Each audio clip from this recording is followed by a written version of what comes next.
सबैजनालाई जय मसी। आज हामी फेरि पनि हाम्रो पिसन फ्लोको नयाँ एपिसोडमा हामी आएका छौँ। आज चाहिँ हाम्रो बिचमा हाम्रो एकदमै आदरणीय पास्टर बुवा हाम्रो ग्रीष्म अङ्कल हुनुहुन्छ। उहाँ चाहिँ भर्खरै अस्ट्रेलिया आउनुभएको बेलामा चाहिँ हामीले यो मौकाको लागि उहाँलाई हामीले भन्यौँ, सोध्यौँ, अनि उहाँले चाहिँ हामीलाई एकदम खुसी साथ यो निमन्त्रणा पनि एक्सेप्ट गरेर यहाँ आइदिनु भयो। धन्यवाद छ अङ्कललाई पनि। अब हामी हाम्रो आजको पोडकास्ट सुरु गर्नेछौँ। अङ्कल, तपाईँलाई स्वागत छ। धन्यवाद। अनि आजको हामी पोडकास्ट सुरु गर्नेछौँ। हामीलाई सुरुमा चाहिँ तपाईँले नै प्रार्थना गरिदिनु होला, अनि त्यसपछि हामी अगाडि सुरु गर्नेछौँ। प्रार्थना गरौँ। हामीहरूको महान जीवित प्रेमी परमेश्वर, तपाईँलाई धन्यवाद दिँदछौँ। तपाईँ प्रभुले नै हामीलाई चुन्नुभयो, छान्नुभयो, आफ्नो सन्तान बनाउनु भयो, अनि तपाईँ प्रभुले आफ्नो सेवा गर्ने मौका र अवसर हामीलाई दिनुभएको छ। हामीलाई विभिन्न क्षेत्रमा तपाईँले प्रभु आफ्नो राजदूतको रूपमा राख्नु भएको छ। हामी धन्यवाद दिँदछौँ। अहिले जुन कुराकानीहरू, केही स्मरणहरू, अनुभवका कुराहरू हामी गर्नेछौँ, यो कुरामा तपाईँले आशिष दिनुहोस् र आजको कार्यक्रम पछिसम्म पनि देख्ने सुन्ने सबैजनालाई तपाईँले आशिषित तुल्याउनुहोस्। धन्यवाद दिन्छु यीशु प्रभुको नाममा, आमेन।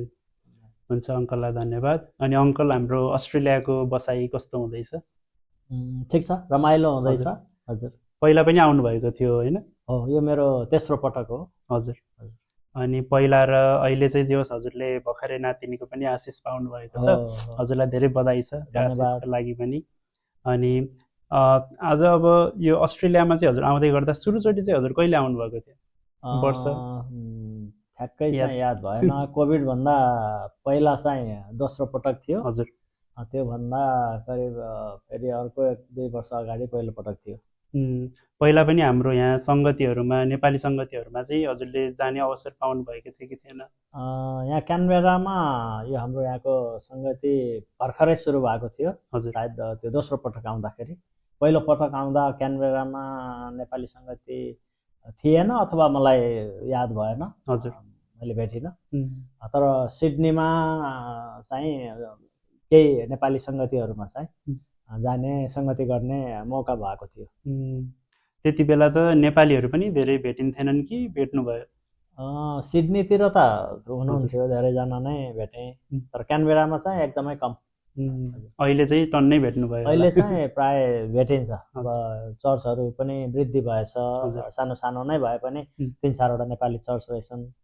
अनि यता अब मार्केटतिर यताउता पनि जाँदाखेरि नेपाली बोलेको नचिने पनि नजिकै भएका मानिसहरू, नेपाली कुरा गर्ने स्टाफहरू, अब यता हस्पिटलहरूतिर पनि स्टाफहरू नेपालीहरू देखेँ मैले। हाम्रो अब यहाँ मण्डलीमा पनि तपाईँ यसरी आएर हामीलाई धेरै शिक्षाहरू पनि दिइराख्नु भएको छ वचन मार्फत। तपाईँलाई धेरै धन्यवाद भन्न चाहन्छौँ। अनि अङ्कल, जे होस्, हजुरको पहिला सुरुमा चाहिँ अनि नेपालमा चाहिँ जब हजुरले परमेश्वरमा विश्वास गर्नुभएको थियो, तपाईँको त्यो गवाई चाहिँ मैले त्यो बुकमा पनि पढेको थिएँ, परिवर्तन गर्ने शक्ति नामको बुकमा। अनि फेरि पनि आज चाहिँ तपाईँले हामीलाई छोटकरीमा जे होस् गवाई भनिदिनु भयो भने हामी आशित हुनेछौँ। हुन्छ। मेरो जन्म चाहिँ नेपालको कास्की पोखरामा हजुर भएको हो। त्यही नै म हुर्केँ। अनि म एउटा ब्राह्मण परिवारमा, मेरो हजुरबुबा हिन्दू पण्डित हुनुहुन्थ्यो। मेरो बुवा चाहिँ एउटा सरकारी हाई स्कुलको हेडमास्टर हुनुहुन्थ्यो। अनि घरमा चाहिँ एउटा ब्राह्मण परिवार अनि पण्डितको परिवार भएको कारणले जुन रिचुअल भन्छौँ नि हामी, धर्मकर्मका कुराहरू प्रशस्तै हुन्थे। हरेक दिनको बिहानको पूजाआजाहरू, अनि विभिन्न पर्वहरूमा गरिने पूजाआजाहरू, विभिन्न किसिमको कर्मकाण्डहरू यस्तोहरू हुन्थ्यो। र ती कुराहरूसँग चाहिँ म सानैदेखि परिचित थिएँ। र पनि मेरो मनमा चाहिँ एउटा प्रश्न चाहिँ आउँथ्यो कि यी सबै कुराहरू त अब आफ्नो रीतिरिवाजको रूपमा हुन्छ नै, तर वास्तवमा ईश्वर छन् कि त भन्ने चाहिँ मेरो मनमा चाहिँ अन्तरात्मामा त्यो प्रश्न चाहिँ मलाई आइ नै रहन्थ्यो। र त्यो प्रश्नको चाहिँ म निरुत्तरित थिएँ, कुनै उत्तर आएको थिएन। यसै क्रममा म हुर्काउँदै गएपछि मेरो जवानी अवस्थामा म हाई स्कुल 10 क्लासतिर पढ्दै गर्दा एउटा घटना घट्यो। त्यो घटना चाहिँ के थियो भने, हाम्रो घर पोखरामा जहाँ छ त्यसको नजिकै छिमेकीमा हरियो खर्क अस्पताल भनेर छ नयाँ गाउँमा। अनि त्यो हरियो खर्क अस्पताल चाहिँ सुरुवातमा कुष्ठरोग अस्पतालको रूपमा स्थापना भएको। अनि मिसनरीहरूले नै त्यो चाहिँ सुरु गरेका क्रिस्चियन मिसनरीहरूले गएर त्यति बेला नेपालमा कुष्ठरोगीहरूलाई एकदमै घृणाको दृष्टिकोणले हेर्ने चलन थियो र अझै पनि दुर्गमतिर त्यस्तो छ। सहर बजारतिर त अब अलिकति शिक्षाको कारणले होला अलिक कम छ। त्यो बेला विशेष के हुन्थ्यो भने यो एउटा सरुवा रोग हो, अनि परिवारमा एकजनालाई कुष्ठरोग भएपछि अङ्गभङ्ग हुने, कसैको औँला झर्ने, कसैको अब जहाँ लागेको छ त्यो ठाउँबाट चाहिँ त्यो शरीरको अङ्ग नै हराएर जाने होइन, नाकै नहुने, कानै नहुने, कसैको आँखै नदेख्ने बनाइदिने, यस्तो खालको छारालाई पनि एकदमै बिगार्ने खालको रोग हो। त्यसले गर्दा मान्छे डराउँथे, अब यो लाग्यो अब हामीलाई पनि सर्यो भने हामी पनि त्यस्तै हुन्छौँ भनेर आफ्नो बाउ होस् अथवा घरको दाइ भाइ अङ्कल जो होस् अब के गर्ने, माया त लाग्दो हो, तर पनि परिस्थितिले डरले, रोगसँगको डरले उनीहरूले उसलाई चाहिँ पर खोलाको छेउमा, जङ्गलको छेउमा, गडारमा राखिदिन्थे। अनि मानिसहरूले अब आफ्नो मान्छेले उसलाई खानाको लागि पनि जिउन त पर्यो, खानाहरू लगेर अलि परैबाट टाढै छोडेर जाने, अनि उनीहरू गएपछि उसले आफ्नो फेरि त्यो खाना लिएर समाएर खाने, अथवा उसलाई आफ्नो रासन पानीहरू केही अलिकति दिने, अनि उसले आफै पकाएर खाने, त्यस्तो खालको। कसैले सानो छाप्रो गोठहरू बनाएर बस्ने गर्थे। त्यस्तो परिप्रेक्ष्यमा यो विदेशी मिसनरीहरू गएर कुष्ठरोग अस्पताल खोलेर उनीहरूलाई जम्मा गरेर विभिन्न ठाउँमा गएर आउनुहोस् उपचार गऱ्यो भने यो निको हुन्छ, तपाईँहरू यसरी कष्टकर जीवन जिउनु पर्दैन, हामी उपचार गर्छौँ भनेर विभिन्न ठाउँबाट त्यो कुष्ठरोगीहरूलाई ल्याएर त्यो अस्पतालमा उनीहरूले उपचार गर्थे। ती आएका कुष्ठरोगीहरू उपचार त पाउँदै गरेका थिए, तर त्यो समयमा नेपालमा चाहिँ यो साक्षरता दर, लिट्रेसी रेट चाहिँ एकदमै लो थियो। अनि गाउँमा त अब धेरैजनाहरू अनपढ हुन्थे, अनि उनीहरूमध्ये त्यो उपचार गर्न आउने कुष्ठरोगीहरू पनि धेरैजनाहरू चाहिँ साक्षर थिएनन्। अनि उनीहरू त्यति बेला कम्युनिकेसनको लागि आफ्नो परिवारसँग गाउँमा अहिलेको जस्तो फोन इन्टरनेटहरू थिएन, चिठी पत्र पोस्टल सर्भिसमा डिपेन्ड हुनु पर्थ्यो।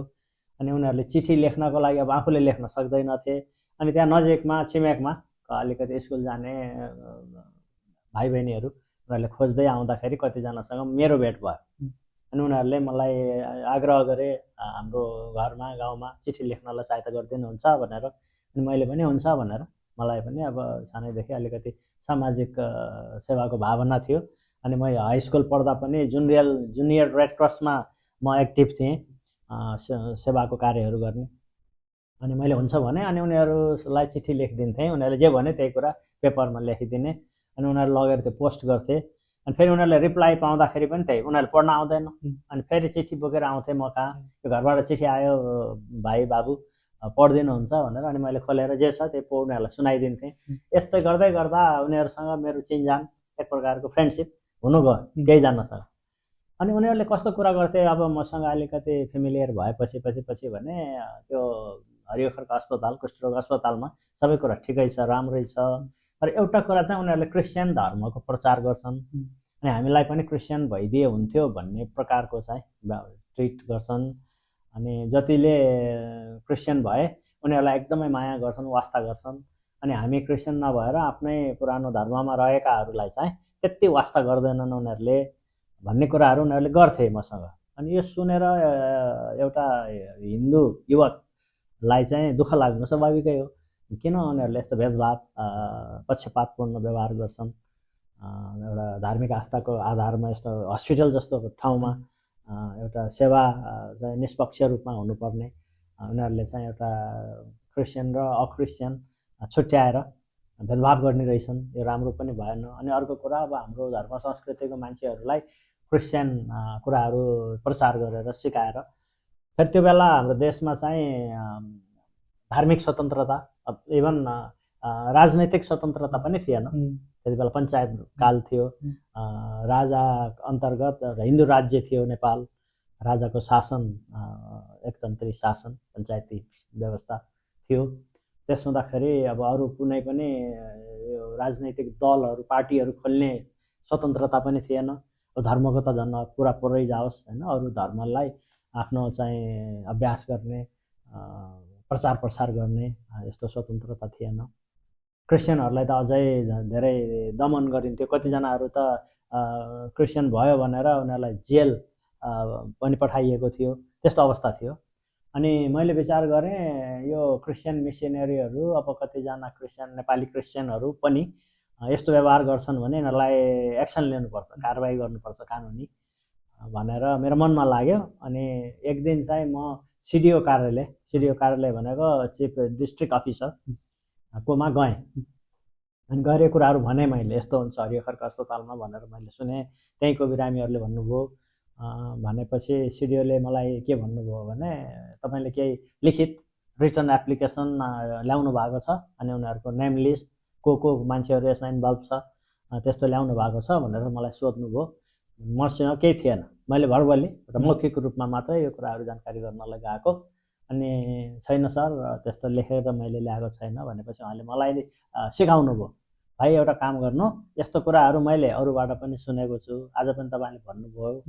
त्यसो अब हामीलाई कानुनी प्रोसेसमा जानलाई यो भर्बल भनेको कुराले हुँदैन, रिटर्न एप्लिकेसन चाहिन्छ, कारबाही गरी पाऊँ यो एक्टिभिटिज गरेको कारणले।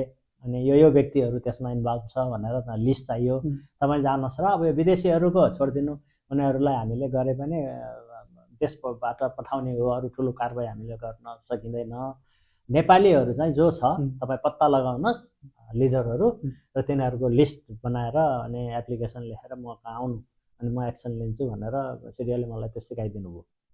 अनि म गएँ होइन, अब इन्टेन्सनली, अब अफिसियल्ली त होइन, एउटा अनौपचारिक रूपमा चाहिँ स्पाई जासुसको रूपमा चाहिँ म त्यो हस्पिटलमा पनि फेलोसिप हुन्थ्यो, क्रिस्चियनहरूको ग्यादरिङ हुने, गीत भजन गाउने, बाइबल स्टडी गर्ने, उनीहरूको हप्तामा कुनै बारहरूमा त्यो गर्थेँ। अनि त्यो बेलाको चर्च पोखरामा रामघाट चर्च जुन चाहिँ एउटा नेपालकै पुरानो चर्च पनि हो, त्यो पुरानो चर्चमा पनि म जानु थालेँ, किनभने त्यहाँको मान्छेहरू त्यो मिसनरीहरू अनि नेपाली क्रिस्चियनहरू हस्पिटलमा काम गर्नेहरू त्यही चर्च जान्थे क्या। त्यो मैले पत्ता लगाएँ। अनि उनीहरू त्यहाँ के गर्छन् भनेर हेर्नलाई म चाहिँ एउटा अब्जर्भरको रूपमा चर्च जानु थालेँ, हस्पिटल फेलोसिप एटेन्ड गर्न थालेँ। अनि सबै कुरा हेर्दै जाँदाखेरि एक दिन चाहिँ चर्चको सर्भिसपछि मलाई मेरो एकजना मित्र नै हो, छिमेकी साथी, उसले चाहिँ बाइबल दियो, न्यू टेस्टामेन्ट बाइबल। अनि सुरुमा त मैले लिन्न भनेर भयो धन्यवाद भने।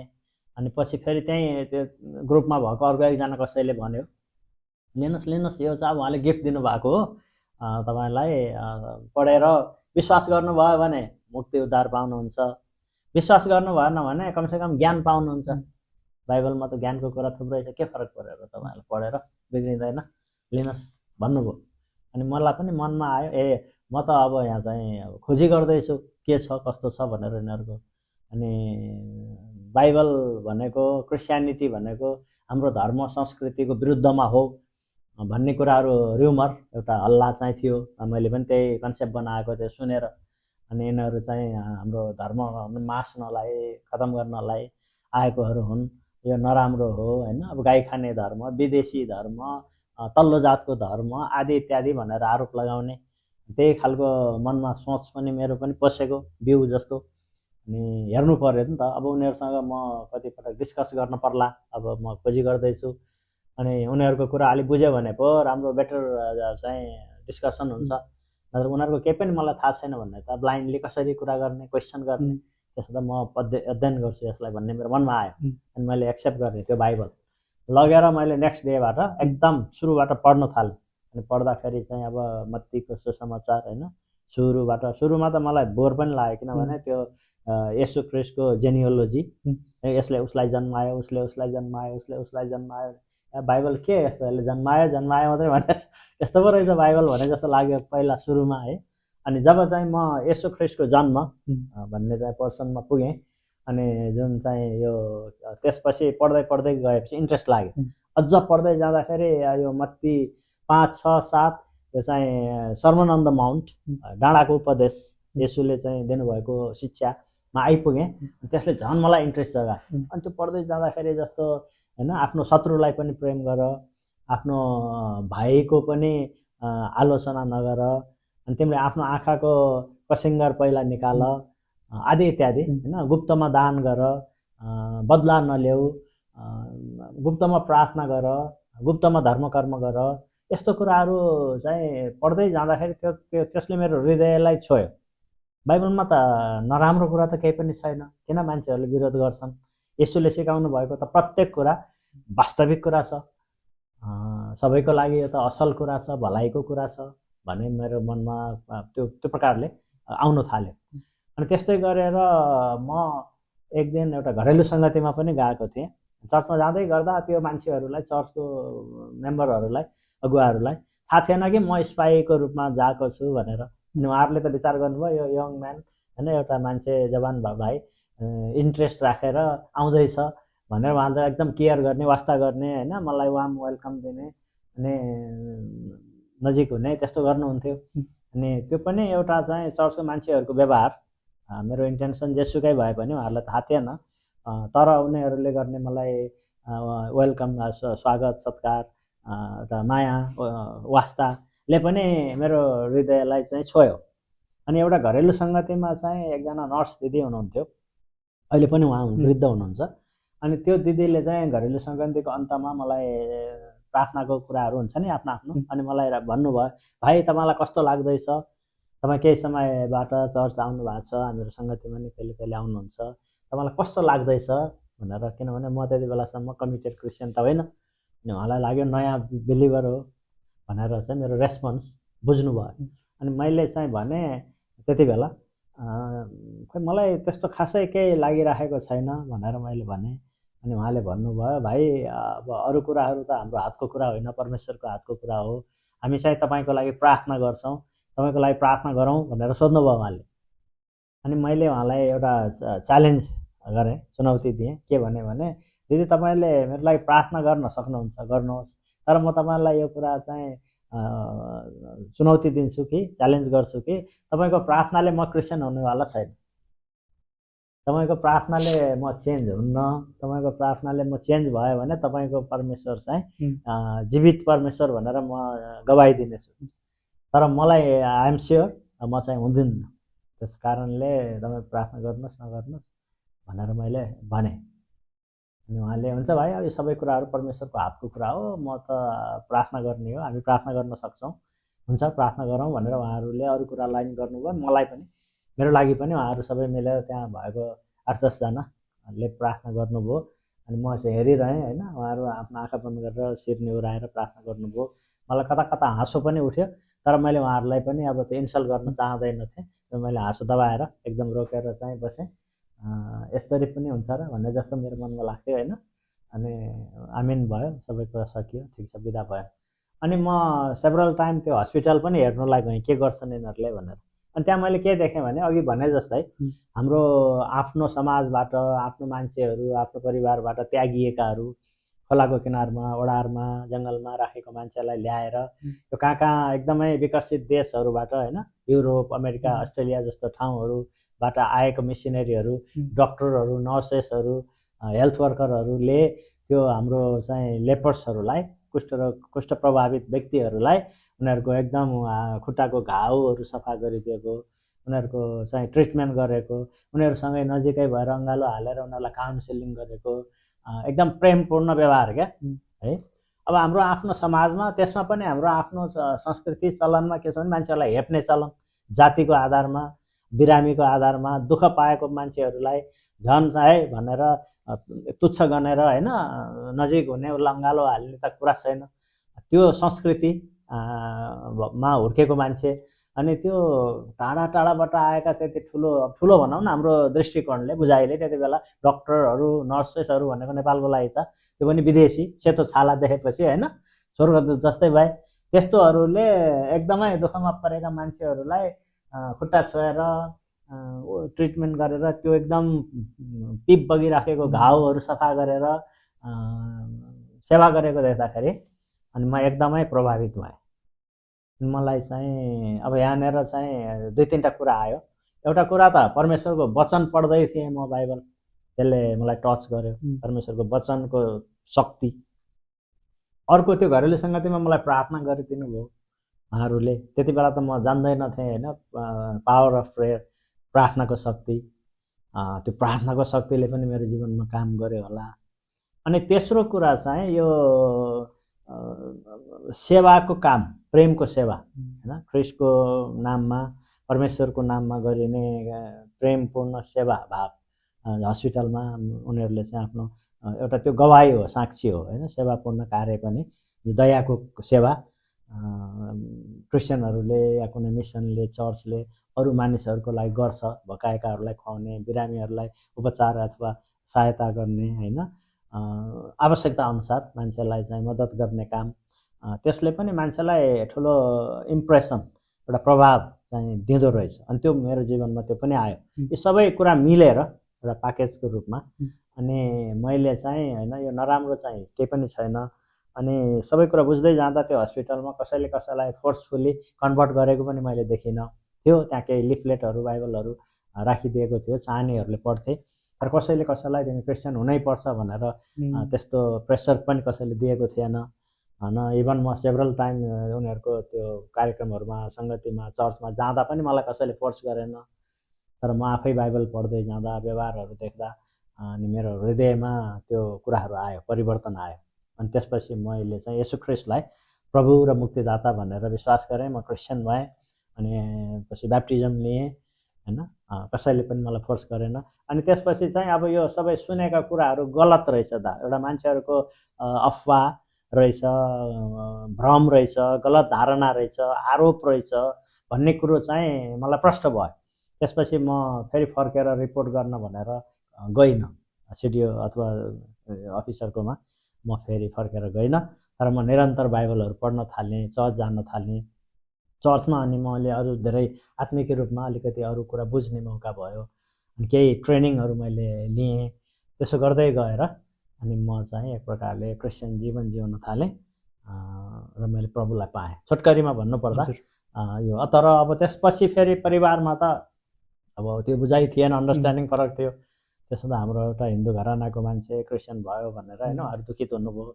मलाई एक प्रकारले फेरि फर्किनको लागि क्रिस्चियनिटी अथवा येशूलाई त्याग्नको लागि धेरै किसिमको दबाब दिनुभयो, जसलाई हामी हाम्रो भाषामा चाहिँ अहिले सतावट भन्छौँ नि है, त्यो प्रकारको भोग्नु पर्यो, घरबाट निकालिनु पर्यो। अब त्यो उहाँहरूको पर्सपेक्टिभबाट ठिकै होला, किनभने उहाँहरूलाई आफ्नो भाइ छोरा घरबाट चाहिँ एउटा क्रिस्चियन हुनु भनेको उहाँहरूको लागि ठुलो एउटा बेइज्जतीको कुरा उहाँहरूले ठान्नुभयो हैन। वास्तवमा त्यो बेइज्जती हुनुपर्ने, सोच्नुपर्ने त थिएन वास्तविकतामा, तर उहाँहरूको सोचमा चाहिँ त्यो हुनु गयो। त्यस कारण मलाई चाहिँ चुनौती दियो कि तैँले चाहिँ क्रिस्चियनिटी अथवा येशूलाई छोड्नु पर्यो के त भने चाहिँ घर छोड्नु पर्यो, परिवार छोड्नु पर्यो भन्ने। तर मेरो चाहना चाहिँ म घर परिवार पनि छोड्दिनँ, येशूलाई पनि छोड्दिनँ, घर परिवारमै रहेर म येशूको पछि लाग्छु, येशूलाई पछ्याउँछु भन्दा उहाँहरूले यो दुईवटा चाहिँ हुन सक्दैन सँगै, कि तैँले घर छोड्नुपर्छ कि येशूलाई छोड्नुपर्छ भनेर दबाब दिएपछि अन्त्यमा मैले त्यसो हो भने म चाहिँ येशूलाई छोड्न सक्दिनँ, घर छोड्छु। किन मेरो मनमा चाहिँ घर छोड्ने भन्ने कुरा त अहिले छोड्यो भने फेरि पछि आउन सकिन्छ हैन। तर येशू त मलाई जीवन दिने प्रभु हुनुहुन्छ, मुक्ति दिने प्रभु हुनुहुन्छ।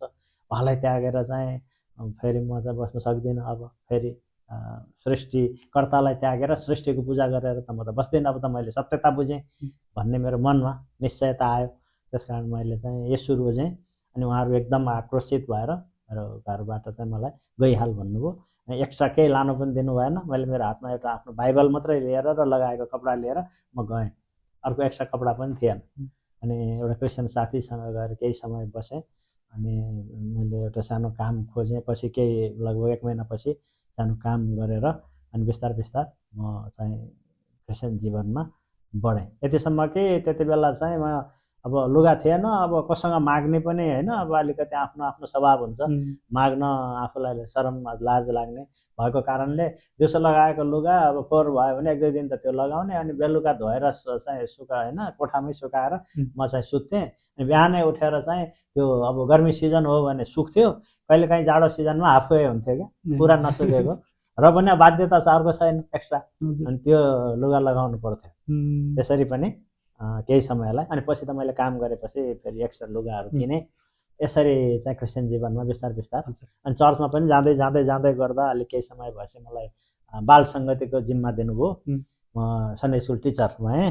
अनि बच्चाहरूलाई सिकाउने कुराको लागि पाठहरू तयारी गर्नु पर्थ्यो, अध्ययन गर्नु पर्थ्यो। अनि त्यो आफ्नो सिकाइ पनि भयो क्या केही समय। अनि अलि पछि गएर फेरि म युथ लिडर भएँ। अनि युथ लिडर भएपछि म ट्रेनिङको लागि नेपालबाट इन्डियातिर आएँ, छोटो सर्ट टर्म ट्रेनिङको लागि। म रक्सौलमा पनि 1 महिनाको तालिम गरेँ। त्यति बेला डाक्टर रमेश खत्रीहरूले, पिए थोमस, पास्टर एमजे जोसेफ उहाँहरूले सिकाउनुहुन्थ्यो। नेपालमा चाहिँ अब तालिम चलाउनको लागि अनुमति नभएको, अनि फेरि रिस्क भएको, पञ्चायतकाल भएको हुनाले उहाँहरूले डङ्कन हस्पिटल, जुन चाहिँ मिसन हस्पिटल हो, वीरगन्जको सिमाना पारी इन्डियामा रक्सौलमा छ, त्यहाँ चलाउनुहुन्थ्यो। अनि त्यहाँ 1 महिने बाइबल तालिम गरेँ। त्यसपछि म यता सिलिगुडीतिर बागडोग्रा भन्ने ठाउँमा पनि करिब 1 वर्षको ट्रेनिङ गरेँ। त्यसपछि म गएर तपाईँको उता जम्मू काश्मीरमा पनि फेरि केही समयको ट्रेनिङ गरेँ। पछि फेरि म इन्डियाकै सिलोङ, मेघालयमा पनि 1-1.5 वर्षको तालिम गरेँ। अनि पछि गएर हामीले चर्च सुरु गरेपछि म फेरि देहरादुनमा बिटिएच, यो ब्याचलर अफ थियोलोजी गर्नलाई म देहरादुन गएँ। अनि त्यसपछि आएर चर्चमा त्यति बेला हाम्रो सिनियर पास्टर एकदमै वृद्ध हुनुहुन्थ्यो, दाउद मसी। अनि उहाँले नै, उहाँ र लगायत अरू कति लिडर्सहरूले मलाई पास्टर अभिषेक गरेर चर्चको सम्पूर्ण जिम्मेवारी, एउटा पास्टरीय सेवाको लिडरसिप टिमलाई लिड गर्ने जिम्मेवारी दिनुभयो। अनि त्यहाँबाट मेरो पास्टर अभिषेक भएपछि मैले फुल टाइम पास्टरको रूपमा सेवा गरेको पनि अब करिब 27-28 वर्ष भयो। चर्च सुरु गरेको त अब 37 वर्ष जति भयो। हाम्रो नयाँ गाउँ चर्च, त्यो चाहिँ हामीले नै पास्टर दाउद मसीसँग भएर उहाँको नेतृत्वमा हामीले सहायता गरेर सुरु गरेको हो। अब अहिले चाहिँ पास्टरीय सेवा गरेको चाहिँ 27-28 वर्ष, चर्च सुरु गरेको चाहिँ 37-38 वर्ष आजको दिनसम्म चाहिँ भयो। भनेपछि हजुर एकदमै शक्तिशाली गवाई सुन्न पाइयो। धन्यवाद अङ्कल। अनि त्यति बेला चाहिँ सुसमाचार चाहिँ कस्तो हुन्थ्यो अङ्कल? त्यति बेला त ओपनली त कन्फेस गर्न मिल्थेन होला म क्रिस्चियन हो भनेर। हो, अब त्यस्तो थियो। त्यति बेला पनि एउटा भूमिगत रूपमा अथवा मान्छेहरूले चाहिँ प्रत्यक्ष बाटोमा गएर बाइबल बाँड्दै हिँड्ने, ट्र्याक्स बाँड्दै हिँड्ने अवस्था थिएन। तर पर्सनली जसले इच्छा गर्यो भने, अब जस्तो म चाहिँ क्रिस्चियन थिएन, तपाईँ क्रिस्चियन हुनुहुन्थ्यो, साथी हौँ अथवा कुनै प्रकारको लिङ्क हुन्छ नि, रिलेसन हुन्छ, नातागोता हुन्छ, अथवा कसैको घरमा भेट हुन्छ क्रिस्चियन र नन क्रिस्चियन भनेदेखि उसले सुनाउने चाहिँ सकिन्थ्यो। कसैले अब्जेक्सन गर्यो, मलाई पर्दैन भाइ भन्यो भने चाहिँ त्यो गर्नु हुन्थेन। तर कसैलाई इच्छा भयो भने, क्युरियोसिटी छ, चाहना गरेको छ या क्वेसन गरेको छ भने बताउन पाइन्थ्यो। अथवा आफ्नो जीवन कहानी त बताउनु। अहिले जस्तो मैले तपाईँलाई मेरो साक्षी गवाई बताएँ नि, अब मैले कसैलाई पनि त्यो आफ्नो जीवनको घटना त गराउनु पाइयो, त्यसलाई चाहिँ मलाई क्रिस्चियन बनाउन लाग्यो भने अर्कोले भन्ने ठाउँ छैन नि त। भोलि कोर्टमै केस भयो भने पनि त्यो प्ले गऱ्यो भने होइन, उसले आफ्नो स्टोरी बताएको छ भन्ने भयो। त्यो स्टोरीले पनि कसैलाई टच गरे हुन्छ, एउटा कुरा। अनि अर्को कुरा चाहिँ अब चर्च सङ्गतिहरू पनि बोर्ड राखेर, एकदमै क्रसको चिन्ह राखेर खुल्लमखुल्ला होइन रेजिस्टर्ड भएर थिएन। त्यो चाहिँ अझै पनि कति ठाउँमा त्यस्तो हाम्रो एक प्रकारको फ्रिडम छ भने पनि अहिले पनि नेपालको परिप्रेक्ष्यमा सबै ठाउँमा छैन होइन। कति केही चर्चहरू छ जस्तो हाम्रो जस्तै चर्च बिल्डिङै हो भनेर कम्युनिटीमा डिक्लेयर भएको, साइनहरू क्रस राखेर बोर्डहरू राखेको चर्चहरू त प्रशस्त छ अहिले। तर पनि कतिहरू चाहिँ कस्तो छ त भन्दा हाउस चर्च जस्तो क्या, अन्डरग्राउन्ड चर्च जस्तो। हेर्दा घरहरू छ, अब घरकै ठुलो सिटिङ रुममा या सानो हल जस्तोमा सङ्गति हुन्छ। अनि त्यो बेला चाहिँ त्यस्तो खालको थियो। चर्चहरू त केही थिए थोरै, तर त्यो चर्चहरू कसैले पनि बाहिरबाट हेर्दा यो चर्च भनेर चिन्दैन थियो। घर जस्तो थियो। अनि भित्र चाहिँ हामी सङ्गति गर्थ्यौँ, निस्कन्थ्यौँ। अथवा कति चर्चहरू त सङ्ख्यामा पनि सानो, अनि कसैको अगुवाहरूको घरमै, विश्वासीकै घरमा नै बसेर। अहिले आजभोलि हामीले घरेलु सङ्गति प्रार्थना मिटिङ गर्छौँ नि घर घरमा, त्यस्तै खालको तर चर्च थियो। त्यसो हुँदाखेरि त्यति ठुलो समस्या चाहिँ भएन। तर जब ब्याप्टिजमको समय हुन्छ अथवा कुनै कारणले कसैलाई रिस उठेको मान्छेले यिनीहरूले चर्च गर्दैछन् या क्रिस्चियन बनाउँदैछन् भनेर रिपोर्ट गरिदियो भने त्यति बेला चाहिँ उनीहरू गिरफ्तार हुन्थे, पुलिसले खोजेर लान्थ्यो। अनि उनीहरूलाई कोर्ट केसहरू गर्ने कुराहरू, कति समयसम्म अब कस्टडीमा राख्ने, अनि कोर्टमा पनि कति जेलसम्म बिताउनु पर्ने यस्तो कुराहरू चाहिँ थियो। हजुरलाई चाहिँ कहिले त्यस्तो फेस गर्नु पर्यो? मलाई चाहिँ अरूको केही साथीहरूलाई घटना परेकोमा मैले उनीहरूलाई सहायता गर्ने कुराहरू, भेट्न जाने कुराहरू चाहिँ भयो। तर मेरो आफ्नो व्यक्तिगत जीवनमा चाहिँ एरेस्ट हुनुपर्ने, जेल जानुपर्ने चाहिँ भएन। त्यो चाहिँ भयो। भनेपछि पछि राजा हटेपछि चाहिँ अलिकति ओपनली हजुरहरूले सुसमाचार हो। अब यो राजा हटेपछि भन्दा पनि अलिकति पहिलादेखि नै जब यो बहुदलीय व्यवस्था आयो भनौँ न, नेपाली सालको कुरा सायद यो सन् चाहिँ 1990 देखि लिएर केही 15-20 वर्षको समय, 10-15 वर्षको समय चाहिँ पोलिटिकल फ्रिडमको साथमा, अब यो वास्तवमा क्रिस्चियनहरूको लागि फ्रिडम दिने भनेर पार्टिकुलरली गरे होइन। कस्तो भयो भने अब त्यति बेलासम्म यो एउटा वान पार्टी सिस्टम होइन, एकदलीय पञ्चायत सिस्टम थियो। त्यसको विरुद्धमा चाहिँ यो अब पिपुल्स मुभमेन्ट भयो, जनआन्दोलन भयो। अनि जनआन्दोलनबाट स्वतन्त्रता प्राप्त भयो। मान्छेहरूले अब आफ्नो आफ्नो पोलिटिकल पार्टीहरू रेजिस्टर गर्न पाए, इलेक्सन लड्न पाए। पोलिटिकल पार्टीहरू अब जनतामा जाँदाखेरि आफ्नो एजेन्डाहरू लिएर पब्लिकली जान पाए। सभा जुलुसहरू गर्ने अथवा कुनै कुराको विरोध गर्न मन छ भने विरोध गर्ने, सपोर्ट गर्न मन छ भने सपोर्ट गर्ने, यो प्रोसेसनहरू गर्ने, जुलुस निकाल्ने फ्रिडम भयो नि। हो, त्यो फ्रिडमको लाई प्रयोग गरेर हामीले पनि त्यसको साथसाथै एउटा साइडमा रिलिजियस फ्रिडमको पनि हामीले एक्सर्साइज गर्न पायौँ क्या। जस्तो हामी इस्टर र्याली निकाल्यौँ, क्रिसमसको चाहिँ सभाहरू गर्न थाल्यौँ, केरल सिङ्गिङ भनेर चोकचोकमा गएर सुसमाचारीय गीतहरू गाएर छोटो छोटो वचनहरू चाहिँ प्रभुको हुनुहुन्छ, किन आउनुभयो भन्ने कुराहरू दिनु पायौँ। अनि त्यो गर्दाखेरि अब गभर्मेन्टले चाहिँ ठिक छ पोलिटिकल फ्रिडम छ भने रिलिजियस फ्रिडम पनि छ। फ्रिडम सबैको लागि हो, खालि पोलिटिकल पार्टीलाई मात्रै होइन। ह्युमन राइट्स भनेको सबैलाई हो। क्रिस्चियनहरू पनि माइनोरिटीमा छन्, थोरै छन्, उनीहरू आफ्नो एक्टिभिटिज गर्न किन नपाउने भन्ने खालको कन्सेप्ट कति नेताहरूमा, पोलिटिकल लिडर्सहरूमा, सबैमा होइन तर धेरै जसोमा। किनभने उनीहरू आफू पनि लामो समयसम्म पोलिटिकली दबिएर बसेको, अनि एकैचोटि खुलेर आउनु पाउँदा अनि हामीलाई पनि उनीहरूले ओके भने जस्तो होइन ग्रिन सिग्नल चाहिँ दियो। तर पनि त्यो बेला पनि त्यो पुरानो नियमहरू चाहिँ एकदम सुधारिएको थिएन बुकमा चाहिँ, नेपालको कानुनहरूमा। र प्र्याक्टिसमा चाहिँ हामीले पोलिटिकल फ्रिडमको साथसाथै रिलिजियस फ्रिडम पनि हामीले एक्सर्साइज गर्न पायौँ। अनि पछि गएर चाहिँ तपाईँको फेरि अब यो नयाँ संविधान बन्ने क्रममा होइन, यो केही वर्षहरू त्यसको लागि लाग्यो, छिटो भएन, अनि हामीले प्र्याक्टिस गरि नै रह्यौँ। अनि पछि नयाँ संविधान बनेर आउँदाखेरि चाहिँ कतिजनाहरूलाई यो क्रिस्चियनिटी बढेको, क्रिस्चियनहरूको सङ्ख्या बढेको, चर्च बढेको मन परेन। अनि त्यसलाई रोक्नको लागि भनेर उनीहरूले यो अब धर्मनिरपेक्षता सेक्युलरिजम भए तापनि त्यसको एक्सप्लेनेसन नोटमा चाहिँ यो भनेको आफ्नो सनातनदेखि मानिआएको धर्म मान्ने भनेको हो, यसो हो उसो हो, धर्म परिवर्तन गर्न पाइँदैन यहाँ उहाँ भनेर फेरि बनाएको छन्। अहिले त्यस्तो छ। त्यसो हुँदा त्यसैलाई आधार मानेर फेरि पञ्चायत कालमा जस्तै त्यति साह्रो कठोर त छैन। अहिले पनि अब चर्चहरू आफ्नो प्र्याक्टिस गरिराखेको छ। इनसाइड चर्च एक्टिभिटी, चर्चभित्रको क्रियाकलापलाई अहिले पनि हामीलाई समस्या छैन।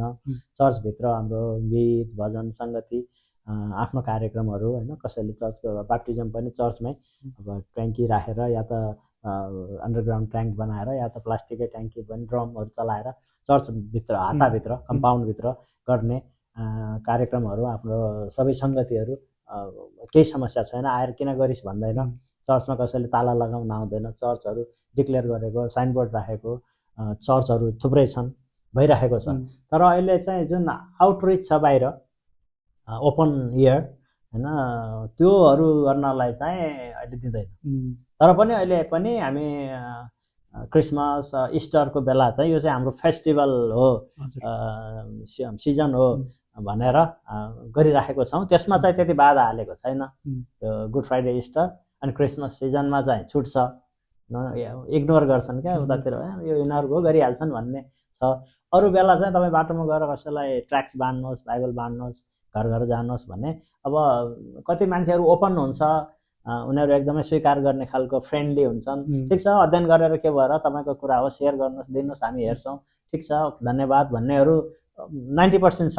तर तर 5-10% जो चाहिँ एकदमै विरोधीहरू भनौँ न होइन, क्रिस्टलाई मन नपराउने, क्रिस्चियनिटी मन नपराउने, किन यिनीहरूले गरेको भन्नेहरूले चाहिँ रिपोर्ट गऱ्यो भने पुलिसले चाहिँ एरेस्ट गर्ने, अनि यो कानुनको विरुद्धमा हो, तपाईँहरूले चाहिँ प्रचार गर्न, अरूलाई धर्म परिवर्तन गर्ने उद्देश्य राखेर यस्तो कामहरू गर्न पाउनुहुन्न भन्ने यस्तो कुराहरू चाहिँ अहिले छ। त्यसो हुँदा अहिले ओपनली सुसमाचार प्रचार, ट्र्याक्सहरू डिस्ट्रिब्युसन चाहिँ गर्न पाइँदैन, नियम कानुनले चाहिँ बन्देज लगाइदिएको छ। तर अब प्रभुको काम हो, कसैले रोक्न छेक्न सक्दैन। मलाई त्यस्तो लाग्छ, एउटा ढोका सरकारले या कोही मान्छेले बन्द गर्यो भने प्रभुले 10वटा अर्को ढोका खोलिदिनुहुन्छ। त्यसको एउटा उदाहरण के हो भने, प्रभुको अनुग्रहले म विभिन्न सेवकाईमा, विभिन्न कार्यक्रममा, विभिन्न देशमा जाने मौका पाएँ। यो धेरै त होइन, 20-22वटा देश म भ्रमण गरेँ। त्यो मध्ये चाहिँ तपाईँको अरबहरूतिर, कोरियातिर, अब इभन यो अस्ट्रेलियामा पनि होइन धेरै नेपाली चर्चहरू सुरु भएका छन्। अनि नेपालमा विश्वास नगरेका मानिसहरू यहाँ आएर होइन, कोही पढाइको सिलसिलामा, कोही कामको सिलसिलामा, अनि यहाँ आएर अर्को साथीको गवाईद्वारा अथवा यहाँ उनीहरू कष्ट दुःखमा पर्दा क्रिस्चियनहरूले एकदम उनीहरूलाई वास्ता गरेर सहायता गरेको कारणले, अथवा यहाँ आएर उनीहरूले प्रभुको वचन सुन्न अवसर पाएको कारणले, उनीहरूलाई कसैले प्रार्थना गरेको कारणले यहाँ नै प्रभुलाई पाएकोहरू मैले थुप्रो पाएँ। अझ त्यस्तो केस चाहिँ यो अरब र कोरियातिर बढी छ। अरब राष्ट्रहरूमा म युएईमा गएको थिएँ, त्यहाँ चाहिँ म अचम्म लाग्यो। कुनै कुनै ठाउँमा त तपाईँको 1200-1500 जना कङ्ग्रिगेसन भएको नेपाली चर्च छ। यहाँ तपाईँहरूले गरेको जस्तै उनीहरूको पनि त्यहाँ अब जमिन किनेर बिल्डिङ बनाउनु त उनीहरूको क्षमता छैन होइन, तर अर्को चर्च चाहिँ उनीहरूले हायर गरेर रेन्टमा लिएर कुनै टाइम किनेर 1-2 घन्टाको लागि उनीहरूले सङ्गति गर्छन्। एउटा सङ्गतिमा मलाई पनि वक्ता बोलाउनु भएको थियो, करिब 1200-1500 जना शारजा भन्ने ठाउँमा युएईमा नेपाली चर्च, त्यत्रो ग्यादरिङ चाहिँ भइरहेछ। अनि ती 1200-1500 मान्छेहरूमा मेरो विचारमा ल 400-500 मान्छेहरू चाहिँ अलरेडी नेपालमा क्रिस्चियन थिए, क्रिस्चियनको छोराछोरी होला, तर अर्को 1800 मान्छेहरू चाहिँ त्यही नै उनीहरूले सुसमाचार पाएर अरबमै प्रभुलाई पाए। अब उनीहरू जब जान्छन् आफ्नो ठाउँमा, आफ्नो परिवारलाई, आफन्तहरूलाई उनीहरूले गवाई दिन्छन्, सुसमाचार सुनाउँछन्, त्यहाँ पनि प्रभु काम हुन्छ। त्यसो त प्रभुको काम अब नेपालमा रोक्ने छेक्ने भनेर व्यवस्था परिवर्तन गरेर, नियम कानुन परिवर्तन गरेर त्यो मान्छेको विचार हो क्या। परमेश्वरलाई चाहिँ कसैले रोक्न छेक्न सक्दैन। परमेश्वरले आफ्नो काम जसरी पनि गर्नुहुन्छ। मान्छेले एउटा ढोका बन्द गर्यो भने परमेश्वरले अर्को 100वटा ढोका खोलिदिनुहुन्छ, अनि प्रभुको काम चाहिँ बढ्दै जान्छ। यो चाहिँ हाम्रो विश्वास हो। हुन्छ, धन्यवाद अङ्कल। अनि यो सुसमाचारको कुरा गर्दै गर्दाखेरि अहिलेको हाम्रो यो करेन्ट सिचुएसनमा, जस्तो हजुरले भन्नुभयो नेपालमा नयाँ नियमहरूले गर्दाखेरि हामीले ओपनली चाहिँ हामीले सुसमाचार चाहिँ गर्न मिलेन, तर हामीले अब कसरी हुन्छ इन्डाइरेक्टली हामीले चाहिँ सुसमाचारको कार्य त अगाडि बढाउनु नै पर्यो। तर अहिले चाहिँ तपाईँले साथै मण्डलीमा नेपालीले कसरी चाहिँ सुसमाचारको कार्यहरू अगाडि बढाउँदैछ? अब यो चाहिँ सुसमाचार विभिन्न प्रकारले हुन्छ।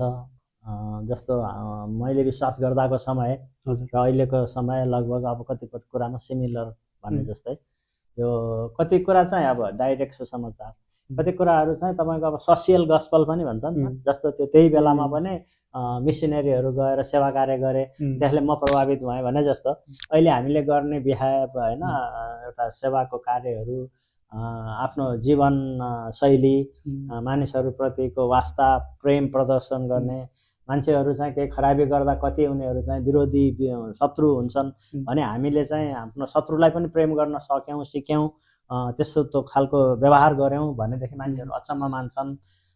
यस्तै प्रकारले भएको। अनि अर्को कुरा चाहिँ एउटा सुपर नेचुरल वर्क, जुन चाहिँ आश्चर्यकम होइन, मिराकल्सहरू पनि प्रभुले गरिराख्नु भएको छ। कति ठाउँमा यस्तो ठाउँहरूमा कि हामीले सिधा बोलेर वचन प्रचार गरेर गर्न नमिल्ने ठाउँहरूमा प्रभुले अर्को उपाय, अघि भने चाहिँ एउटा ढोका बन्द भयो भने अर्को ढोका भने जस्तो, यो अब धेरैजना दुष्ट आत्माले सताइएका, भूत आत्मा लागेका, अनेक किसिमको रोग बिमार लागेर के भन्छ धामी लामा झाँक्रीहरूकोमा पुगेका, अनेक किसिमको चाहिँ औषधि उपचारहरू गरेका, तर केही नभएर अन्तमा कसैले चाहिँ चर्चमा पनि प्रार्थना गर्छन् भनेर उनीहरूलाई बिचरा परमेश्वरको बारेमा त सबै कुरो थाहा छैन, तर उनीहरूले चर्चको प्रार्थना पनि एउटा तन्त्र मन्त्र लामा धामी जस्तै होला, अलि शक्तिशाली छ कि भनेर आउनेहरू पनि प्रशस्त हुन्छन्। यस्तो बिरामी भयो घरको, फलानुलाई भाइलाई ल्याएको, काकीलाई ल्याएको, आमालाई ल्याएको भनेर चर्चमा प्रेको लागि आउँछन्। अनि हामी प्रार्थना गर्छौँ, प्रभुको हातमा हामी भन्छौँ उहाँहरूलाई, यो हाम्रो हातको कुरा होइन, हामी लामा धामी जस्तो तन्त्र मन्त्र जस्तो होइन, परमेश्वर जीवन दिने परमेश्वरको हातमा चाहिँ राख्ने हो, प्रार्थना गर्ने हो, उहाँले हो निको पार्ने, हामी जान्दैनौँ, उहाँको इच्छा हो, तपाईँको विश्वास हो, तपाईँ विश्वास गर्नुहोस्, परमेश्वरले निको पार्न सक्नुहुन्छ भनेर हामी प्रार्थना गर्दा कतिपटक चाहिँ अचम्म प्रकारले त्यो कहीँ केही नभएको बिरामीहरू निको हुन्छ है। अब यो चाहिँ हामीले ठेक्का लिने र ग्यारेन्टी दिने कुरा होइन, परमेश्वरको हातको कुरा हो। तर परमेश्वरले अचम्म प्रकारले मानिसहरूलाई अनुग्रह गर्नुहुन्छ, निको पारिदिनुहुन्छ। अनि जब निको भएपछि उनीहरू त्यसको प्रभावबाट अचम्म मान्छन् क्या, यो गरेर भएन, त्यो गरेर भएन, ऊ गरेर कति पैसा खर्च गऱ्यौँ, कति अनेक गऱ्यौँ, तर यहाँ एउटा प्रार्थनाद्वारा निको भयो भनेपछि त परमेश्वरको शक्ति रहेछ, यो शक्तिशाली परमेश्वर को हुनुहुन्छ भनेर उनीहरूले बुझ्छन्। अनि सुसम बिस्तारै चर्चमा त उनीहरूले अनि धेरै कुरा स्टडी हुन्छ, सुन्छन् होइन, हामी क्लासहरू पनि दिन्छौँ। अनि उनीहरू साँचो परमेश्वरलाई चिनेपछि त्यो गवाईले अझ ठुलो प्रभाव गर्दो रहेछ क्या। दुष्प्रचार गरेर ए हो भनेर एउटाले विश्वास गरेको भन्दा एउटा निको भएर आएपछि त्यसको परिवारलाई, त्यसको आफन्तीहरूलाई, देख्नेहरूलाई, छिमेकीहरूलाई पनि प्रभाव पर्दो रहेछ। भन्नुको मतलब ती सबै देख्ने सुन्ने सबै क्रिस्चियन हुन्छन् भनेको चाहिँ होइन।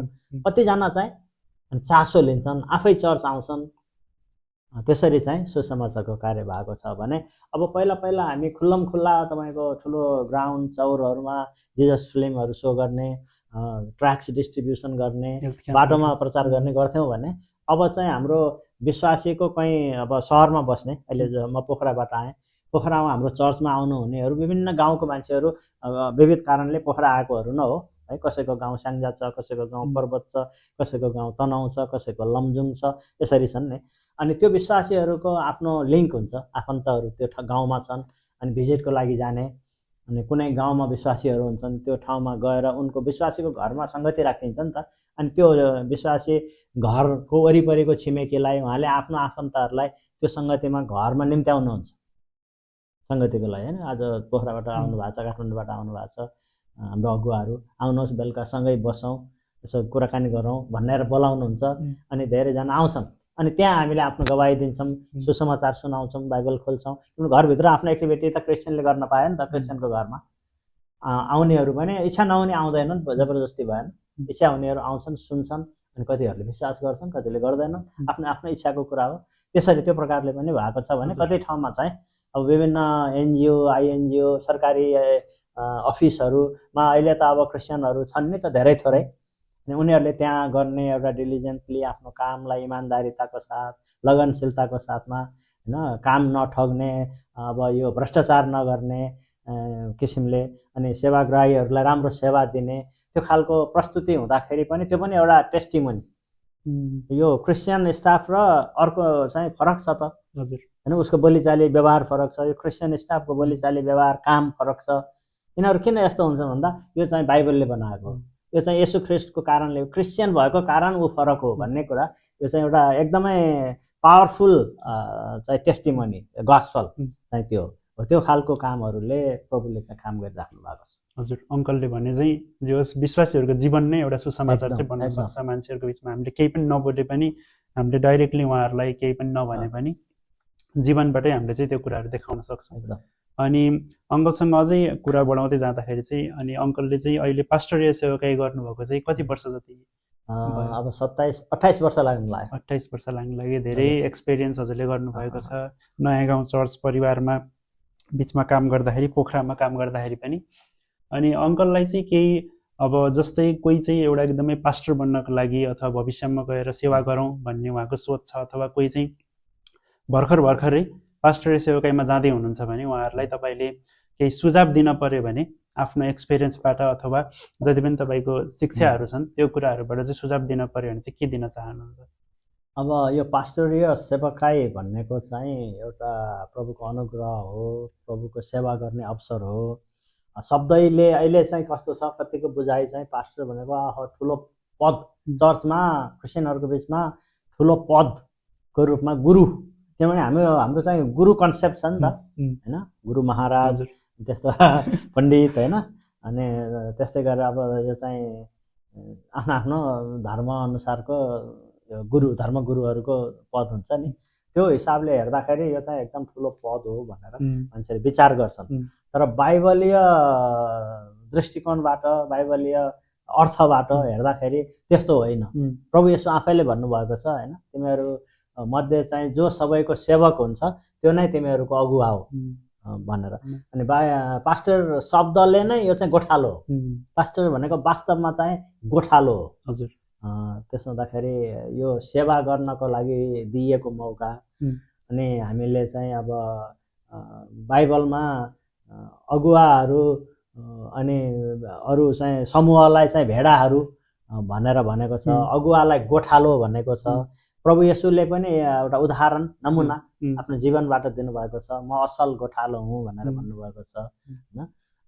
त्यही हो, अब म प्रभुको सेवा गर्छु, प्रभुले दिनुभएका मानिसहरूलाई आत्मिक जीवनमा हुर्कन बढ्न र अरू कुराहरूमा पनि सम्भव भएसम्म उनीहरूलाई इन्करेज गर्ने कुराहरूमा, डोर्याउने कुराहरूमा, परमेश्वरको नजिक हुनलाई डोर्याउने कुराहरूमा सहायता पुर्याउनुलाई म तयार छु भनेर हम्बली एउटा नम्र हृदयको साथमा यो सेवालाई स्वीकार गरेर तपाईँलाई दिएको दान वरदान भन्छौँ नि हामी, तपाईँको भित्री इच्छाबाटै मानिसहरूको सेवा गर्नको लागि, परमेश्वरको वचनको सेवा गर्नको लागि, मानिसहरूलाई प्रभुको नजिक हुनलाई डोर्याउनको लागि, आफैलाई अरूको निम्ति एउटा अर्पण गर्नको लागि इच्छा आउँछ, त्यो खालको सेवा भाव भित्रबाट आउँछ भने तपाईँ पास्टरको योग्य हुनुहुन्छ।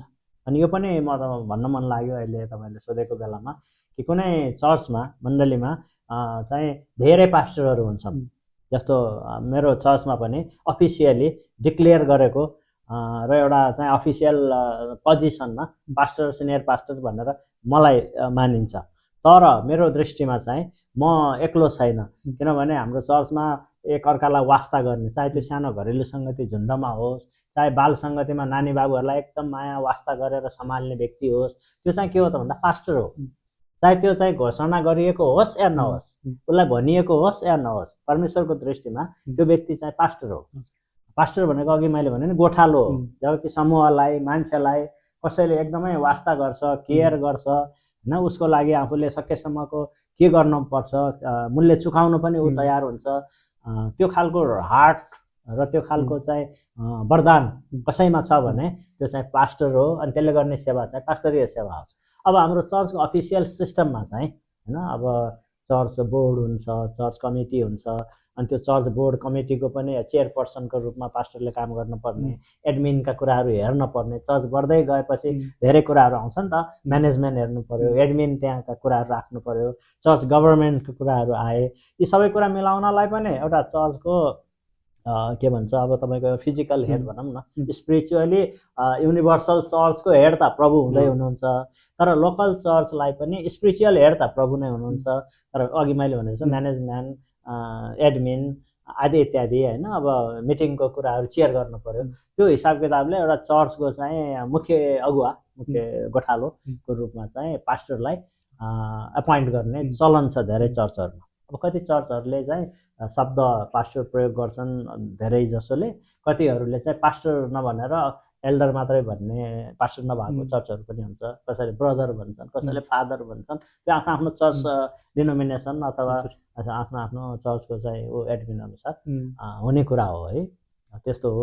यो मैले भन्न खोजेको चाहिँ यदि कसैलाई त्यसरी एउटा मानिसहरूको सेवा गर्ने, उनीहरूलाई प्रभुमा हुर्कन बढ्न मद्दत पुर्याउने कति कुराहरू आफ्नो सेक्रिफाइस होइन, कति कुराहरू त्यो गरेर पनि म चाहिँ सेवा गर्छु भन्ने भावना छ भने उहाँहरूलाई प्रभुले आशिष दिनुहुन्छ। किनभने भनेको छ, जब पत्रुसको पत्रमा लेखेको छ, मूल गोठालो प्रकट हुनुहुनेछ अनि तिमीले चाहिँ इनाम पाउनेछौ, नओइलाउने मुकुट पाउनेछौ। गोठालोहरूको लागि अगुवाहरू जसले चाहिँ आफ्नो चर्चको लागि, आफ्ना बगालको लागि, आफ्ना विश्वासीहरूको लागि परिश्रम गर्छन्, इभन सानो बाल सङ्गतिको हेरविचार किन नहोस्, युथको किन नहोस्, दिदीबहिनीको किन नहोस्, घरेलु सङ्गतिको किन नहोस्, तपाईँ एउटा अगुवाको भूमिका, पास्टोरियल सर्भिसको भूमिका तपाईँले, मैले भनेको चाहिँ अफिसियल एउटा पास्टरको मात्रै कुरा होइन, सबै अगुवाहरू एक प्रकारले पास्टर नै हुन्। पास्टरहरूको झुन्ड हो लिडरसिप भनेको होइन, उनीहरूलाई प्रभुले इनाम सुरक्षित राख्नु भएको छ। त्यसमा त अनि एउटा चाहिँ यो एउटा सबै संसारमा भएको जति पनि पोस्टहरू छ, संसारमा भएको जति पनि कामहरू छ होइन, ती सबै कुराहरूभन्दा यो चाहिँ एउटा उच्च परमेश्वरको बगालको हेरचाह गर्नलाई पास्टरीय जिम्मा, पास्टरीय सेवकाई भनेको एउटा उच्च काम चाहिँ हो। त्यसलाई हामीले रेस्पेक्ट गर्छौँ, तर चाहिँ हामी घमण्ड गर्दैन, त्यो चाहिँ गोठालो पर्नु। हजुर, अङ्कलले भने चाहिँ जस हामी सबैजनाले चाहिँ त्यो सेवकाईमा चाहिँ एकमुष्ट आफ्नो आफ्नो अगुवाई गरेर, कतिपल्ट मैले एकचोटि भनेको पनि सुनेको थिएँ कि हामी आफ्नो जीवनको चाहिँ आफै अगुवा हो, हामीले हाम्रो जीवनलाई चाहिँ कसरी अगुवाई गरिरहेका छौँ त्यो पनि एउटा सेवकाई नै हो। अनि आफ्नो परिवारलाई कसरी सम्हालिरहेका छौँ मण्डलीको अगाडि भनेर त्यो हरेक कुराहरू चाहिँ हाम्रो सेवा नै हो भनेर चाहिँ मैले त्यहाँ सुनेको थिएँ। अनि अब अन्तिमतिर पनि हामी छौँ, अनि अन्तिममा चाहिँ म हजुरलाई एउटा के प्रश्न पनि सोध्न चाहन्छु भन्दाखेरि चाहिँ हाम्रो अहिले चाहिँ जुन यो यङ जेनेरेसनल ग्याप पनि छ धेरै होइन। पहिला चाहिँ पक्कै पनि पहिला सुसमाचार बाँड्नु र अहिले सुसमाचार बाँड्नु, अथवा पहिलाका विश्वासीहरूको जिज्ञासा प्रश्नहरूलाई उत्तर दिनु र अहिलेको जिज्ञासाहरू प्रश्नहरूको उत्तर दिन चाहिँ धेरै फरक नै छ। अनि त्यो जेनेरेसनल ग्यापको जुन चाहिँ त्यो जिज्ञासाहरू छन्, कतिपल्ट अब अहिलेका भर्खरकाहरूले जुन चाहिँ इन्टरनेटदेखि लिएर हरेक कुरा टेक्नोलोजी एडभान्स भइरहेको छ, छुट्टै खालको प्रश्नहरू तपाईँको अगाडि लिएर आउँछन् होला। त्यस्तै बेलामा चाहिँ तपाईँले आफैलाई अपडेट राख्नलाई अथवा उनीहरूको त्यो प्रश्नलाई एउटा सन्तुष्ट एकदम सेटिस्फाइङ एन्सर चाहिँ कसरी दिनुहुन्छ? अब यस्तो छ के अरे, हाम्रो मलाई तपाईँले कुरा गर्दै गर्दाखेरि एकजना हाम्रो चाहिँ बुढो प्रोफेसर हुनुहुन्थ्यो, उहाँ अहिले प्रभुमा सुतिसक्नुभयो। म बाइबल कलेज पढ्दा डाक्टर एपी जेकब भन्ने, उहाँले के भन्नुहुन्थ्यो भनेदेखि चाहिँ उहाँले के विषयमा डक्टरेट गर्नुभएको है। अनि उहाँ भर्खर जवान हुँदा पढ्दै गर्दा ब्याचलर मास्टर्स गर्दै गर्दा उहाँलाई यस्तो लाग्थ्यो अरे कि अब मैले थुप्रै कुरा जाने अब चाहिँ भनेर, अनि कसैले केही प्रश्नहरू गर्दाखेरि पनि वास्तवमै त्यसको आन्सर नभए पनि कता कताको कुरा ल्याएर केही कुरा भनिदिने, आन्सर दिने क्या, आन्सर चाहिँ दिने, मलाई सबै कुरो थाहा छ भन्ने खालको एउटा प्रिटेन्ड चाहिँ गर्ने चाहिँ मैले गर्थेँ। उहाँले भन्नुभएको त्यो गर्थेँ। अनि जब म पढ्दै गएँ डक्टरेट गरेर पनि अनि धेरै मिनिस्ट्री अनुभव भयो, अनि टिचिङहरू मैले धेरै गरेँ। अनि उहाँले हामी क्लासमा हामीलाई भन्नुहुन्थ्यो, अब तपाईँहरूले कुनै कुरा सोध्नुभयो कसैले भनेदेखि अनेस्टली कुनै कुरा सबै कुरा मलाई नआउन सक्छ, अनि मलाई नआउने कुरा सरी यो मलाई आउँदैन भन्न मलाई लाज लाग्दैन भनेर उहाँले भन्नुहुन्थ्यो कि। त्यस्तो हो। त्यसो हुँदाखेरि अब समयअनुसार आफ्नो विषय अनुसार, किनभने डक्टरै गरे पनि पिएचडी गरे पनि सबै विषयमा पिएचडी त कसैले गर्दैन। कुनै विषयमा त्यो पिएचडी होला, कुनै विषयमा त्यो जिरो पनि हुन्छ, अर्को विषयमा उसले थाहै नपाएको विषय पनि त हुन्छ होइन। संसारमा धेरै चाहिँ विषयहरू छन् भने जस्तै अब अहिलेको नयाँ जेनेरेसनको कुराको लागि म एउटा कुरा त अध्ययनशीलता हो। कुनै पनि अगुवाले, पास्टर प्लस कुनै पनि अगुवाले आफूलाई अपडेटेड गर्नलाई अध्ययन गर्नुपर्छ होइन। अब नयाँ टेक्नोलोजीको कुराहरू होला, धेरै कमसेकम इस्युजहरू अहिले के छ त अहिलेको समयको नयाँ इस्युहरू, त्यो कुराहरूमा आफूलाई अपडेट राख्नुपर्छ। अनि अर्को कुरा, बाइबलमा चाहिँ सबै कुरा चाहिँ हामीलाई डिटेल नभए पनि कमसेकम प्रिन्सिपल चाहिँ छ क्या, बिब्लिकल प्रिन्सिपल चाहिँ हामीले त्यहाँबाट चाहिँ लिन सक्छौँ।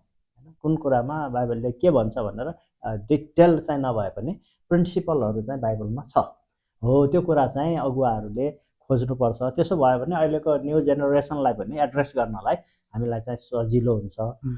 हरेक इस्युमा बिब्लिकल प्रिन्सिपल चाहिँ हामीले खोज्नुपर्छ, हामीले पाउँछौँ। त्यो चाहिँ परमेश्वरले हामीलाई चाहिने कुराहरू दिनुभएको छ।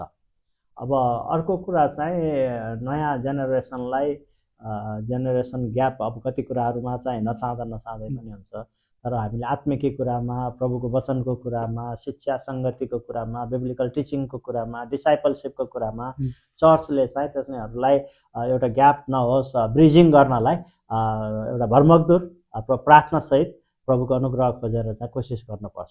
अनि त्यसो भयो भने उनीहरू चाहिँ कमसेकम प्रभुबाट, प्रभुको सङ्गतिबाट, चर्चबाट धेरै टाढा चाहिँ जाँदैनन् क्या। अरू धेरै कुराहरू होला, टेक्नोलोजीको ग्याप होला होइन। हाम्रो बाजेहरूले चाहिँ कम्प्युटर चलाउनु भएन, हामीले चलायौँ। अब अहिलेको नयाँ जेनेरेसनले चलाउने एआई टुल्सहरू के कुराहरू हामी जान्दैनौँ, उनीहरूले चलाउँछन्, केही छैन, त्यो ठिक छ, त्यसको ठुलो कुरा भएन होइन। तर कमसेकम स्पिरिचुअली प्रभुको हुनुहुन्छ, उद्धार मुक्ति भन्ने कुरा के हो, किन हाम्रो निम्ति प्रभुको प्रेम महत्त्वपूर्ण छ, किन मुक्ति र उद्धार हामीलाई आवश्यकता छ, अनि एउटा व्यक्तिगत सम्बन्ध परमेश्वरसँगको भन्ने कुरा के हो, हामी परमेश्वरको छोराछोरी भन्ने कुरा के हो भन्ने कुरा एउटा कुनै पनि जेनेरेसनको, चाहे त्यो चाहिँ फर्स्टकोले त अब त्यसै पनि त्यो कुरा पाएको हुन्छ, सेकेन्ड थर्ड अनि त्यसपछिको चाहिँ आउने जेनेरेसनले पनि त्यो कुरा बुझ्न सक्यो भने, हामीले बुझाउन सक्यौँ भने त्यो चाहिँ जीवन्त हुन्छ, प्रभुसँगको सम्बन्ध रहिरहन्छ। हुन्छ, धन्यवाद अङ्कल। हजुरले एकदमै आज हामीले छोटो पोडकास्ट गऱ्यौँ, विशेष गरी तपाईँको गवाही अनि तपाईँबाट धेरै कुराहरू सिक्नलाई चाहिँ हामीलाई धेरै मन थियो। अनि आज तपाईँले हामीलाई यो ज्ञान गुणका कुराहरू साथै परमेश्वरको कुराहरूले भरिदिनु भयो र गवाही पनि सुन्न पायो, धन्यवाद। अनि अझै अब नेक्स्ट टाइम हजुर फेरि पनि अस्ट्रेलिया आउँदाखेरि हामी फेरि पनि यसरी नै बसेर हामी अझै तपाईँबाट शिक्षाहरू लिनेछौँ। विशेष गरी आजको यो सेसनको लागि एकदमै धन्यवाद भन्न चाहन्छु। अब हामी हुन्छ अन्तिममा चाहिँ हामी प्रार्थनै गरौँ अनि अन्तिममा चाहिँ तपाईँले नै हाम्रो निम्ति अस्ट्रेलियामा भएका हरेक विश्वासीहरूको लागि चाहिँ तपाईँले प्रार्थना गरेर आजको सेसनलाई अन्त गरिदिनु होला। हुन्छ, धेरै धन्यवाद। मलाई पनि यो मौका अवसर दिनुभयो, कति कुराहरू आफ्नो अनुभवबाट बाँड्ने मौका पाएँ, केही भुल गल्ती भएकोमा क्षमा पाऊँ। हुन्छ, प्रार्थना गरौँ। हामीहरूको महान जीवित परमेश्वर, हामी तपाईँलाई धन्यवाद दिँदछौँ। तपाईँ प्रभुले नै हामीलाई यो अवसर र मौका दिनुभयो। आज जे जति कुराकानीहरू आपसमा गऱ्यौँ, हामी प्रार्थना गर्छौँ प्रभु, विशेष गरिकन प्रभु नेपाल देशको लागि, नेपालमा भएका मण्डलीहरूको लागि अनि त्यहाँ भएका मानिसहरू जसले तपाईँलाई चिनेका छैनन् उनीहरूको लागि प्रभु तपाईँको ज्योति फैलिन सकेको होस्, तपाईँको सुसमाचारको ज्योति फैलिएर मानिसहरूले मुक्ति उद्धार पाउन सकुन्। हामी धन्यवाद दिँदछौँ। अहिले नेपाली भाषीहरू प्रभु नेपाल बाहिर पनि प्रशस्त गरिकन प्रभु अस्ट्रेलियामा, युरोपमा, अमेरिकामा, अरबमा, एसियाका अन्य मुलुकहरूमा पनि फैलिएका छन्। प्रभु उनीहरूले पनि तपाईँलाई चिन्ने अवसर तपाईँले दिनुहोस्। धेरै नयाँ युवा पुस्ताहरू बाहिर छन् प्रभु, उनीहरूको जीवनबाट, उनीहरूको भविष्यबाट तपाईँको महिमा हुन सकोस् भनेर हामी प्रार्थना गर्छौँ। अस्ट्रेलियामा पनि अहिले हामी अस्ट्रेलियामा छौँ, यहाँ प्रशस्त धेरैजना नेपालीहरू आफ्नो प्रभु एजुकेसनको लागि अनि अरू कामको लागि यहाँ छन्, उहाँहरूको लागि पनि हामी प्रार्थना गर्छौँ। कतिजनाहरू यहाँको प्रभु पिआर लिएर, सिटिजन्स लिएर बसेकाहरू पनि छन्। तपाईँले उनीहरूलाई पनि अनुग्रह, आशिष, सुरक्षा तपाईँले दिनुहोस् र तपाईँको काम यहाँ पनि फैलिँदै जान सकोस्। यहाँ भएका साना साना मण्डलीहरू वृद्धि विकास हुँदै जान सकुन् अनि प्रभु मण्डलीहरू आपसी एकतामा बाँधिन सकुन्, किनकि हाम्रो विश्वव्यापी मण्डलीको शिर त तपाईँ नै हुनुहुँदछ अनि हामी तपाईँसँग प्रार्थना गरेका छौँ। प्रभु सबैतिर भएका नेपाली भाषीहरूलाई तपाईँको आशिष तपाईँले राखिदिनुहोस्, बचाउनुहोस् भनेर पनि हामी बिन्ती अनि प्रार्थना गर्दछौँ। सेवा कार्यमा लागेकाहरू जो जति तपाईँले हामीलाई आफ्नो राजदूत बनाएर विभिन्न क्षेत्रमा एपोइन्ट गर्नुभएको छ प्रभु, कतिजनाहरू कलाको क्षेत्रमा, खेलको क्षेत्रमा, मिडियाको क्षेत्रमा, एजुकेसनको क्षेत्रमा, हेल्थको क्षेत्रमा, पोलिटिक्समा, एग्रिकल्चरमा, यसरी धेरै धेरै धेरै विधाहरूमा तपाईँले आफ्ना छोराछोरीहरूलाई राख्नु भएको छ। जो जहाँ हुनुहुन्छ त्यो ठाउँमा म ख्रिस्टको राजदूत हुँ, म ख्रिस्टको मिसनरी हुँ भन्ने कुराहरू सबै विश्वासीहरूले बुझ्न सकुन् र इमान्दारिताको साथमा, उत्कृष्टताको साथमा आफ्ना कार्य, आफ्नो सेवा उनीहरूले दिन सकुन्, जसबाट मानिसहरू प्रभु तपाईँतिर आकर्षित हुन सकुन्, तपाईँलाई चिन्न सकुन्। हामी यही प्रार्थना गर्छौँ। यो छोटो समय कुराकानीको लागि तपाईँलाई नै धन्यवाद, आदर, महिमा यीशु प्रभुको नाममा। आमेन। आमेन।